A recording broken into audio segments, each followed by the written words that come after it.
Primeiro, acontece como conhecimento, como aconteceu com tudo, que a fé está customizada. Significa que cada pessoa adapta a si. Agostinho diz com toda clareza que a pessoa que seleciona da Bíblia o que quer e rejeita o que não quer, acredita em si e não na Bíblia. E esta é a regra de hoje. Olha que Agostinho não conheceu o que acontece hoje. Essa é a regra de hoje. Você é católico? Sou. Então o Papa é infalível. Não acredito nisso. Maria é virgem. Não, essa parte eu não concordo. Você é contrário à pílula anticonceptiva? Não, eu sou a favor da pílula. Não, você acha realmente que é pecado, por exemplo, isso e aquilo? Não, isso não. Então, meu filho, o que você é? Já que nenhuma das crenças católicas é sua.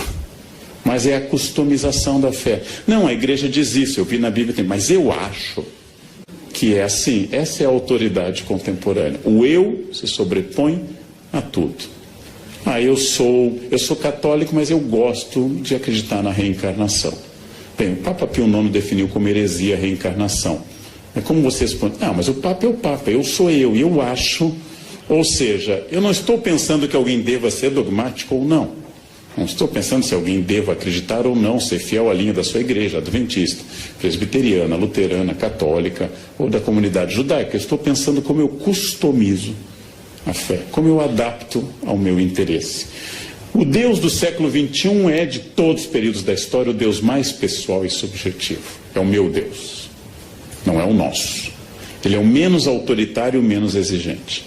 Ninguém acredita que será condenado, isso é uma característica brasileira. A Veja fez uma longa pesquisa. Ninguém acredita que vá para o inferno. Na Idade Média, as pessoas tinham quase certeza que seriam condenadas. Hoje, ninguém mais vai para o inferno. E a pesquisa da Veja incluiu presídios e políticos. Ninguém vai para o inferno. Quando eu era criança, na aula de catequese, o padre Alexandre, em São Leopoldo, falava da visão das crianças de Fátima, que caíam no inferno como folhas de outono. E a gente se assustava, eu pelo menos me assustava. O inferno está fechando as portas por falta de candidatos. Todos se acham dignos do paraíso. Essa é uma característica contemporânea. A fé se customizou e Deus me entende. Deus me entende. Bandidos, gente, fazem o sinal da cruz antes de assaltar. Isto é uma característica específica nossa. Temos um certo panteísmo, ou seja, é um Deus diluído em todos os lugares, um animismo panteísta, e a subjetividade, é o meu Deus. Eu rezo do meu jeito, do jeito que eu gosto, nas ocasiões que eu acho importantes. Eu irritei uma vez uma colega de avião, que eu prego muito, porque pela primeira vez na vida, o ano passado, 2 anos já, foi agosto, o avião arremeteu em Congonhas. Eu nunca tinha passado por isso. Ele tenta pousar, não consegue. E vai de novo. E você testa a força do esfíncter anal. Não, você testa a sua consciência intestinal num grau alto. E ele vai fazendo aquele esforço sobre aquela área que a TAM tentou fazer o mesmo e não conseguiu. Você sobrevoa aquela área.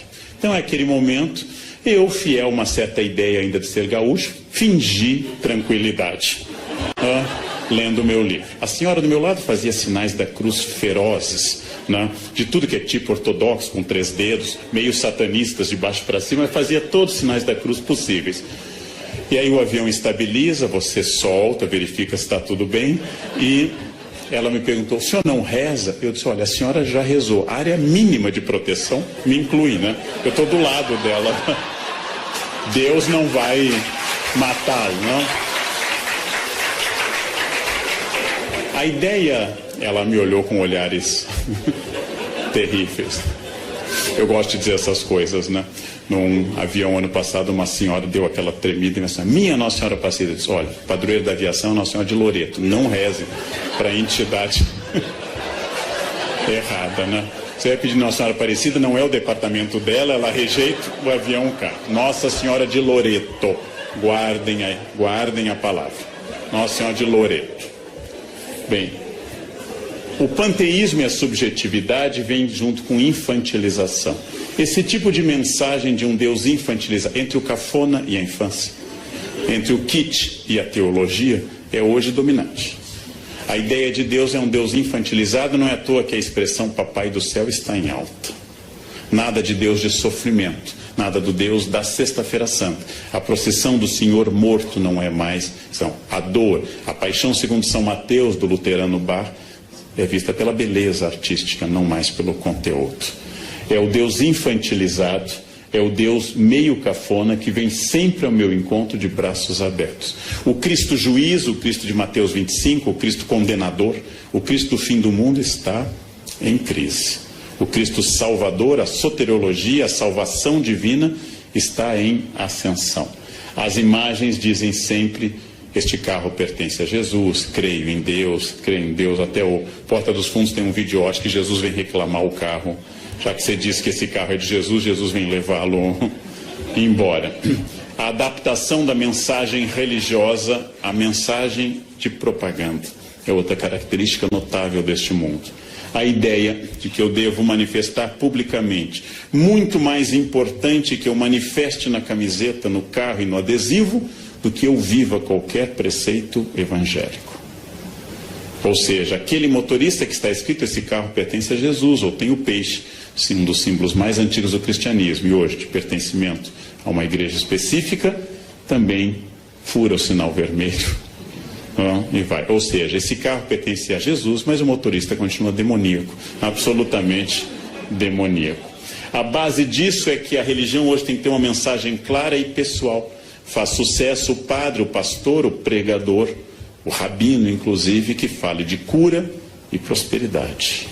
E não traga às pessoas a dimensão trágica da existência. A relação é individual, não rezo mais pelo país.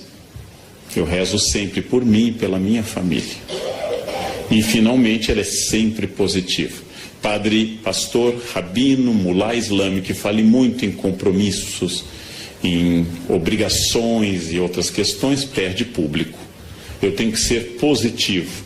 Essa é uma imagem de um pintor famoso e que faz esse Jesus pop. É uma imagem clássica do coração de Jesus, é um Jesus do século XVIII para o XIX, essa imagem, mas foi aqui adaptada a uma linguagem pop.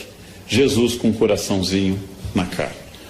Não é ruim nem bom, o historiador não faz isso.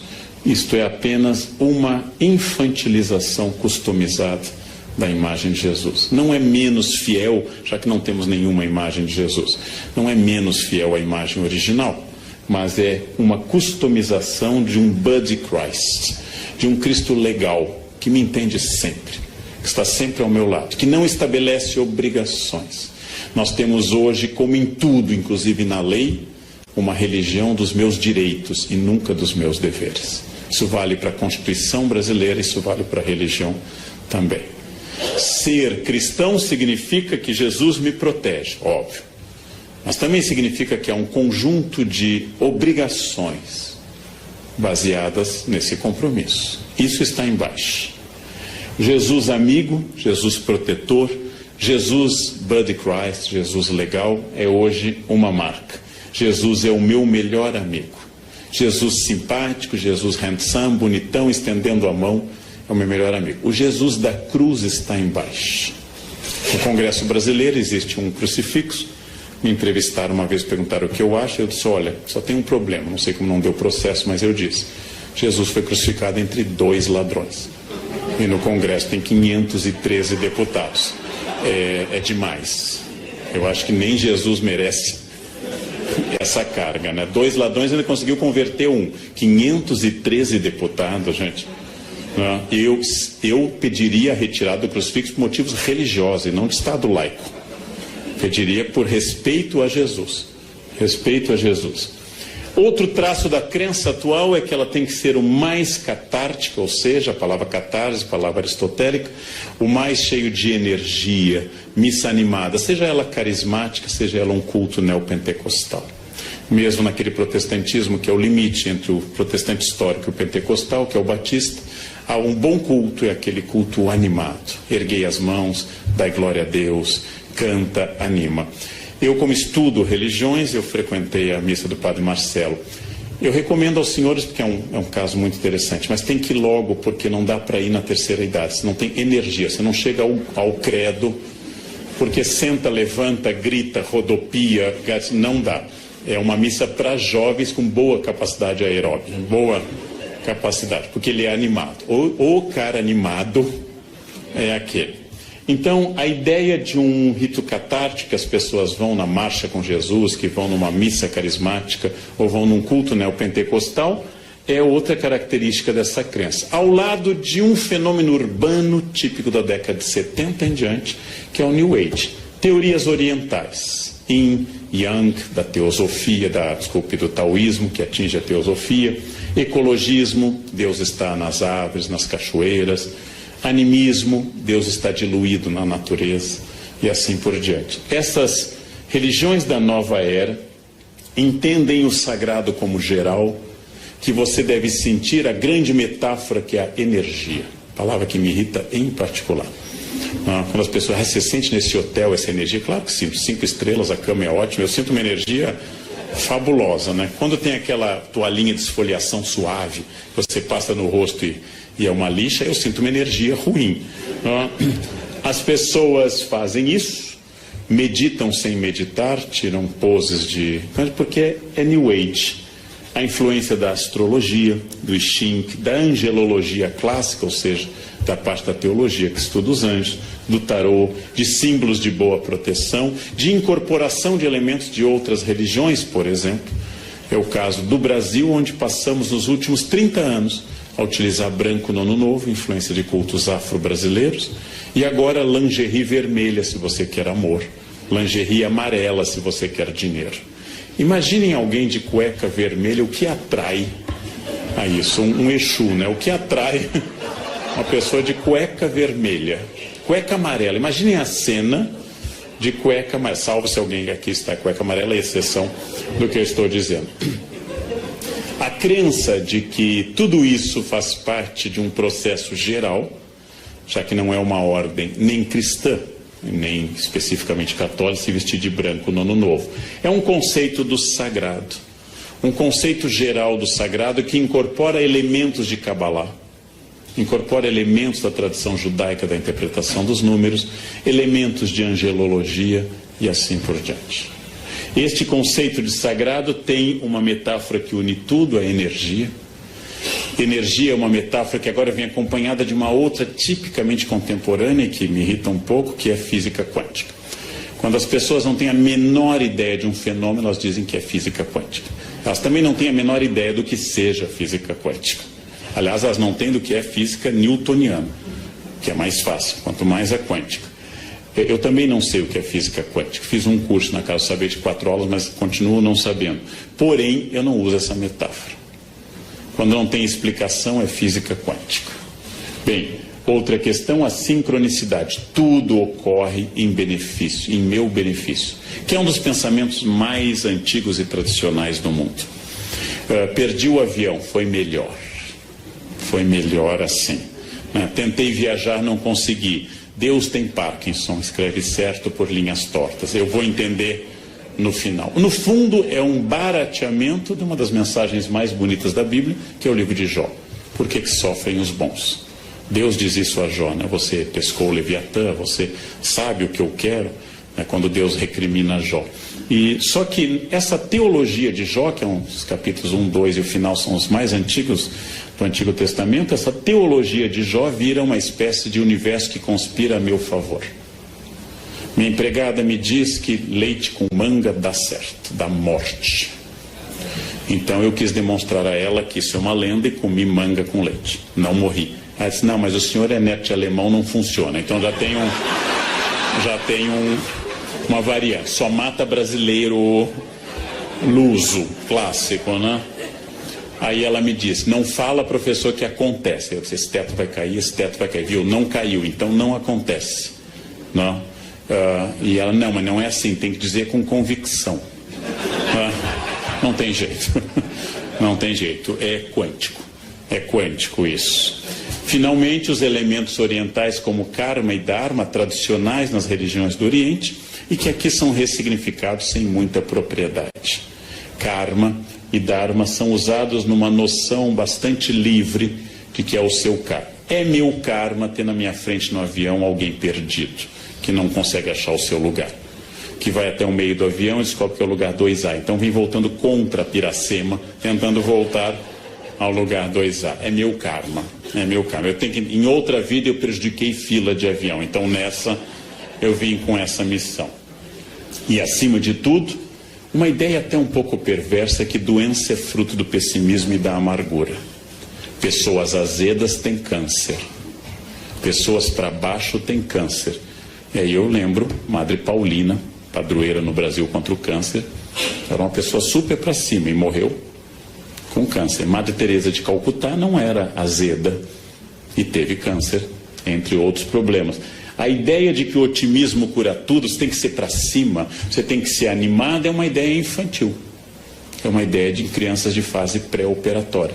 Se eu pensar, acontece. E o pensamento cria tudo. É um pouco idolátrico esse pensamento. É o clássico pecado de substituir o Criador pela criatura. Ou seja, a ideia que as partes práticas das religiões, como o islamismo, que eu estou dando um curso neste momento na Unicamp, diz com grande clareza, especialmente o islamismo sufi: confie em Allah e amarre seus camelos com firmeza. Essa é a parte prática. Inácio de Loyola dizia: reze como se os homens não existissem e trabalhe como se Deus não existisse.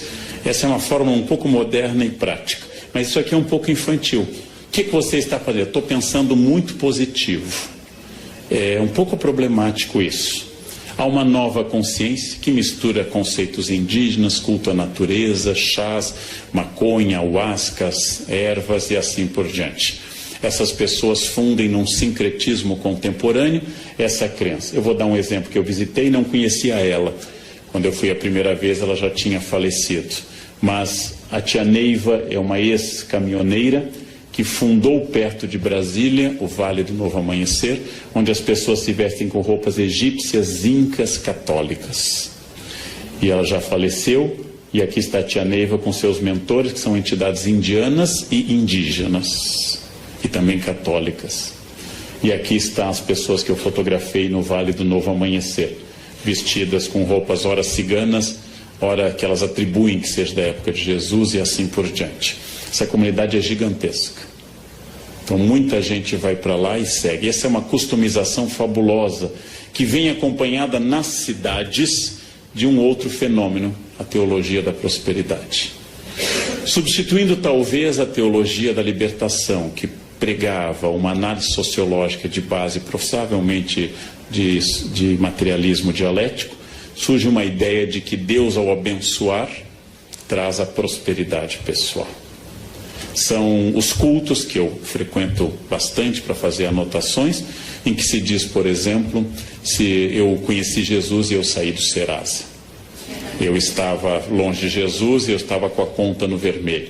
Agora eu conheci Jesus, eu comprei um Corolla, já temos uma casa em Tramandaí e nós vamos em breve fazer uma viagem até Bariloche, a gente vai ver neve. Essa ideia de que Jesus acompanha a prosperidade econômica, contrária à tradição de que a pobreza nos aproxima de Deus e a riqueza nos afasta, essa teologia da prosperidade faz muito sucesso. Faz muito sucesso. Deus quer não apenas seu bem-estar espiritual, óbvio. Deus quer não apenas a sua saúde, mas Deus quer também a sua prosperidade material. E esta é uma novidade. Ela começa na década de 70 aproximadamente, com os textos do atual bispo Edir Macedo, e depois se espalha por vários cultos e atinge várias percepções cristãs em particular. Quando eu digo isso, em nenhum momento eu estou dizendo que isso é errado. Eu sou historiador. Bom, então eu estou pensando por que em determinado momento, ao invés de Deus estar ao lado dos pobres, Deus começa a valorizar a classe média em ascensão. Amando os pobres, mas mirando na classe média em ascensão. Todo discurso de fé contemporâneo inclui uma ideia clara, que é a ideia da exclusão da dor. A exclusão da dor. Eu acabei de fazer, faz um ano, um longo trabalho junto a um dos médiuns mais famosos do Brasil, que é João de Deus. E é uma das coisas mais fascinantes que eu fiz na minha vida. A cidade inteira se veste de branco. E vão lá com problemas e com doenças, e vem gente do exterior.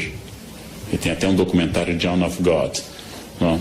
E as pessoas fazem, e ele diz: mantenha a quimioterapia, mas confie na minha mediunidade. Bom, é fascinante isso. É fascinante, é uma expressão fascinante de um homem, é um fazendeiro, um homem que tem fazendas, mas é quase analfabeto. É um homem tosco, mas com carisma extraordinário. É extraordinário, e as pessoas realmente acreditam, e elas sentem a energia do local. A fé atual é muito midiática. Me refiro aqui à extraordinária missa ocorrida em Copacabana, com a primeira viagem do Papa Francisco à América Latina. Houve uma surpresa geral. A missa deveria ter sido num outro lugar. No mês mais chuvoso no Rio de Janeiro, escolheram um lugar que tinha pântano. Foi uma escolha, não é fácil fazer esse tipo de escolha, tem que pensar muito. Tem que pensar muito. É pegar um mês de chuva em Porto Alegre e fazer na Ilha da Pintada um campo para fazer uma missa. Conseguiram. Aí transferiram para Copacabana. A missa atraiu muita gente. Francisco começava a revelar seu extraordinário carisma e sua simpatia. E este milagre, que é um Papa argentino simpático, é um milagre absoluto, absoluto. É a maior prova. São Malaquias diz que ele é o último Papa, né? São Malaquias profetiza todos os 168 Papas seguintes até o atual, Francisco, né? E os brasileiros vão para o juízo final com esse sorriso, né? A igreja sobreviveu a tudo, mas pegou um argentino, acabou, né? O fim do mundo acabou. Que bobagem, que bobagem. Mas essa fé midiática, esta fé de grandes eventos, Marcha com Jesus em São Paulo, grande evento evangélico, o Círio de Nazaré, o maior evento católico do Brasil em número de participantes, a Missa do Envio, que encerra essas Jornadas Mundiais de Juventude, que devem tanto a João Paulo II, a Bento XVI e também agora a Francisco, eles são movimentos muito impactantes. Eu diria que, ao contrário do século XIX, quando Nietzsche anunciou que Deus estava morto, quando os liberais anunciaram a morte iminente de Deus, que os liberais estão mortos e Deus vai bem. Deus vai bem. Essa é uma velha piada universitária. Deus está morto, assinado Nietzsche. Embaixo, Nietzsche está morto, assinado Deus. Ou seja, uma velha piada. Se há 50 anos, que era um período muito mais conservador, como eu acabei de falar da revista Isto É, há 50 anos havia poucas emissoras religiosas de rádio e de televisão. Hoje eu tenho que ter cuidado, porque praticamente só tem emissoras religiosas. Logo, em plena modernidade líquida, Deus aparece como uma boia, uma segurança, uma referência permanente. E o futuro da religião hoje é mais brilhante do que a gente poderia dizer na década de 60. Na década de 60, o cardeal Vicente Scherer tinha acabado de inaugurar um grande seminário em Viamão, esperando uma explosão de vocações, e as vocações despencaram. Muita gente achava que a igreja fecharia por falta de candidatos. Isso mudou. Isso mudou. Ainda há carência de vocações, mas isso mudou. E as igrejas evangélicas se capilarizam com muita rapidez e também mudou este quadro. Há mais gente religiosa em 2015 do que havia em 1980.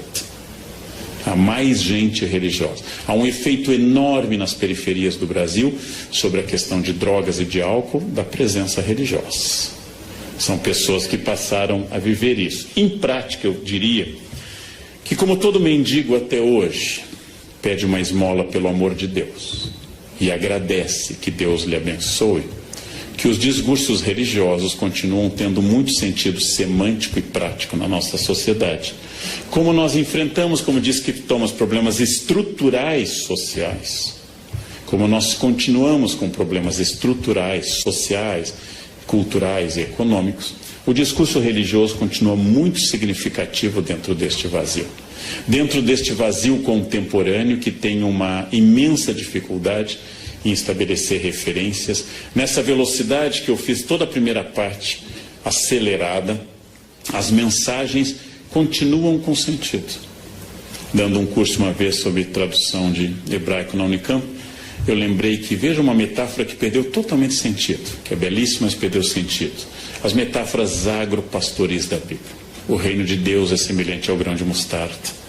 Eu sou a videira, vós sois os ramos. O que significa para um ser humano urbano nascido no centro de Porto Alegre? Aquele que acha que uma galinha é uma Knorr viva, ou seja, que nunca teve contato com a natureza, que não tem ideia do que seja um grão de mostarda. Para ele, mostarda é um potinho que existe no supermercado. Eu poderia mudar, pegar o Salmo 23 ou 22 da Vulgata. O Senhor é meu pastor, nada me faltará. Dominus regit me, em latim, eu poderia mudar para o Senhor é meu provedor de banda larga, Ele nunca cairá. Isso faria as pessoas entenderem mais rapidamente. Mas um dos encantos da religião é o seu arcaísmo. É usar uma linguagem, e não é à toa que depois de relativamente reprimido, o latim volta à igreja. São autorizadas hoje dezenas de missas pelo Brasil, pelo rito tridentino, pela missa de São Pio V. Significa que os discursos e as práticas religiosos por causa do discurso, significa que hoje há mais fila para casamento numa igreja, como aqui, a São José, aqui, do que havia há 50 anos. Em 1968, as jovens queriam sair de casa e queriam levar uma vida hippie. Em 2015, elas têm o mesmo sonho da avó, um marido rico, bem-sucedido e casar de branco na igreja. Nós somos notavelmente mais conservadores do que há 50 anos. As pessoas fizeram a Revolução Francesa, mas querem morar em Versailles. Elas querem continuar morando em casa, com a liberdade da Revolução Francesa. O que acontece hoje, se você marcar numa igreja como Nossa Senhora do Brasil, em São Paulo, o seu casamento, que precisa de 3 anos de antecedência, se você perder o noivo, mantenha a data marcada. É mais fácil você vir a encontrar outro do que encontrar. Mantenha a data marcada, porque é fundamental se você quiser.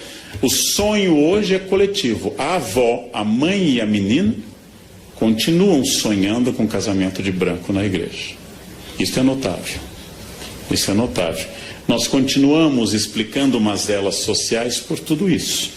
Mas, se para encerrar é óbvio que nós temos pertencimentos líquidos, que, por exemplo, instituições tradicionais como a maçonaria perderam muitos membros nos últimos anos, que pertencimento a clubes e sociedades hoje é muito mais fraco. Se é verdade que hoje está em ascensão um Deus pessoal e positivo, que o Deus da obrigação, o Deus terrível, o Deus de Mateus 25, como eu disse, não está na moda, e que as fronteiras se diluíram, eu também posso pensar, para encerrar, uma questão mais filosófica. Esse Deus atual apropriado pelas pessoas. Esse Deus que exige muito pouco de mim e confirma a minha vida. Já que hoje nós confirmamos tudo. Eu devo comer esse quindinho? Eu sempre tenho uma resposta. Pai, você já malhou tanto. Pai, você merece. Hoje é quarta. Tanto faz o dia, né? Hoje é quarta.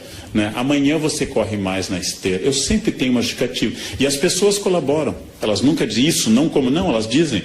Ah, como você merece. Né? Se você não comer, vai fazer mais mal ainda se você não comer. Né? Ou seja, nós estamos num universo em que tudo que sou eu é explicável. É explicável. E eu preciso fazer dessa forma. A fé atual é uma forma de prisão imanente. Ou seja, naquilo que a gente considera de material. Imanência, aqui e agora. Hic et nunc. Aquilo que eu considero de imanente, atual, individualista. É difícil saber, apesar da imensa importância da religião hoje, institucional e pessoal, nos dois campos. É difícil saber se a fé média das pessoas é uma forma sofisticada de ateísmo religioso. Ou seja, que elas se aproximam de Deus para não colocar o delas na reta, mais do que para se entregarem a um plano. A fé exigente dos evangelistas, a fé exigente dos grandes santos, tenho que pregar, ai de mim se não o faço. A fé que tira alguém do seu conforto em Lisboa e o leva para a Itália, Santo Antônio, a fé que faz alguém dar seus bens, Francisco, a fé que muda a vida de um homem dissoluto, como Inácio, ou como Agostinho, a fé que faz uma jovem bonita e rica, como Clara, abandonar tudo e entrar numa vida. Esta fé é uma fé de entrega a um plano maior. Esta fé atual é uma fé que me favorece em tudo. Se eu estou triste, Deus me consola. Se eu estou alegre, Deus me confirma. Se eu tropecei, Deus me ampara. E se eu tenho metas, Deus me leva a elas. Similar ao tratamento que muita gente dá ao seu cachorro. Ele está sempre ao meu lado. Fica feliz quando eu volto. Claro, você dá a ração. Ele associa a sua chegada à comida. A felicidade dele é total. É alguém que lhe ama profundamente. Com aquele velho teste. Coloque sua mulher no porta-malas do carro e no outro um cachorro. Deixe 3 horas e abra e veja a reação. Tá? Aí você vai saber quem lhe ama de verdade. O cachorro que você colocou vai ficar super feliz que você abriu o porta-malas. As mulheres raramente interpretam isso como felicidade. O que significa isso? É mais uma vez essa contradição que eu trabalhei ao longo da minha fala. É possível que nós estejamos num dos momentos mais religiosos da história humana. Haja vista a grande quantidade de manifestações, associações, instituições, congressos, etc. É possível. E é possível que uma parte desta nova religiosidade tenha a ver com a emersão de um homem líquido que dá muito pouca importância a algo que não lhe favoreça. E eu diria, não sendo religioso, que o maior desafio dos religiosos hoje é cristianizar os cristãos. Esse é o grande desafio. O desafio do século XV era cristianizar indígenas, 16, no 19 eram os asiáticos, os africanos, idólatras, liberais, ateus. Hoje o desafio é cristianizar os cristãos e parar de dizer Senhor, Senhor, e começar a entender o desafio que significa uma opção de entrega. Então, este é o grande desafio. O campo é bom. Nós temos hoje um prestígio religioso maior do que nunca. A influência política das religiões em 2015 no Congresso é maior do que em 1950. Getúlio Vargas, ateu total, inaugurou o Cristo Redentor em 31. Abriu todos os congressos eucarísticos da era Vargas. Facilitou o Congresso Eucarístico de Porto Alegre, que já não era mais no governo dele, ele já estava deposto. Ou seja, porque ele sabia, como Napoleão, que perguntado pelo Papa Pio VII, você pode governar sem Deus? Napoleão diz, sem Deus eu posso, sem os bispos não. Então, esse é o aspecto prático de um homem prático, como Napoleão ou como Getúlio, ateus como Potes. Agora, esta é a questão e o grande desafio contemporâneo. Esta é a grande questão. Quer dizer, como enfrentar um ambiente que formalmente é religioso e na prática é completamente egoísta, voltado para si e totalmente alheio a quaisquer desafios religiosos possíveis. Né? Como falar de Deus para quem tem Deus no carro, na casa, na camiseta, mas só não tem no coração e na atitude. Esse é um desafio é o mesmo desafio de sempre. Como falar da lei para doutores da lei, para escribas e para fariseus, aqueles que pagam o dízimo sob o cominho e não entenderam o básico. Esse é o desafio contemporâneo do mundo líquido. Era o que eu tinha a dizer na hora que me reservaram. Muito obrigado pela atenção dos senhores. Obrigado.